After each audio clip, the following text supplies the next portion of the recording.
პრეზიდენტობის მიწურულს სალომე ზურაბიშვილმა მორიგჯერზე გადაწყვიტა არა მხოლოდ სახელმწიფო ინსტიტუტების მოშლა და მორყევა, არამედ ქვეყანაში მსოფლიოს დასანახად სამარცხვინო არეულობისა და ფარსის მოწყობა. გუშინ სალომე ზურაბიშვილმა განაცხადა, რომ საქართველოსთვის ერთადერთი მშვიდობიანი გზა ახალი არჩევნებია, რითაც ის საქართველოს მოსახლეობის უმრავლესობას სისხლისღვრით დაემუქრა, თუ კი ისინი არ დათმობენ 26 ოქტომბერს გაკეთებულ არჩევანს. ჩვენი დამოუკიდებლობის განმავლობაში ბევრი ავირამ გვინახავს, თუმცა პირველად ვართ მომსწრე იმისა, რომ საქართველოს მოქმედი პრეზიდენტი მოსახლეობას სისხლისღვრით ემუქრება. ჩვენ უნდა გვახსოვდეს, რომ სალომე ზურაბიშვილი არის გამტყუნებული იმპიჩმენტის პროცესში, თუმცა მთავარი პოლიტიკური და მორალური დანაშაული, რაც მან ჩაიდინა, ეს არჩევნებში მოსახლეობის მიერ გამოხატული ნების არცნობა, რითაც მისთვის არასასურველი და მიუღებელი შედეგის აყირავება სცადა.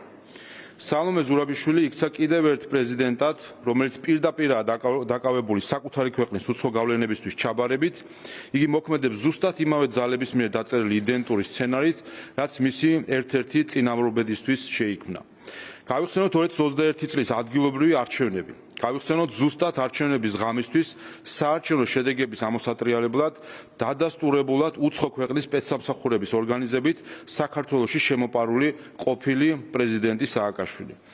ახლაც ხედავთ, რომ ქვეყნის დესტაბილიზაციის და რევოლუციური პროცესის განსავითარებლად შერჩეულია ქვეყნის ყოფილი მაღალჩინოსნები, შერჩეულია არჩევნების პროცესი, შერჩეულია ადგილობრივი უცხო ძალის გავლენის ქვეშ მოქმედი ჯგუფები, ხელწერა არის აბსოლუტურად იგივე. ცრუ პრეზიდენტი ზურაბიშვილი არ ცნობს სამართლიან ჩატარებულ არჩევნებს, სადაც თავისუფლად გამოიხატა 2,060,000 მოქალაქის ნება.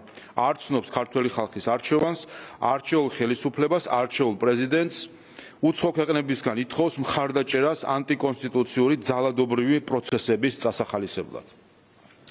საკუთარი ქვეყანა, რომელიც მისთვის საბოლოოდ ვერ იქცა სამშობლოდ, მისი ხელიდან განწირულია არეულობისთვის, დესტაბილიზაციისთვის და ქაოსისთვის.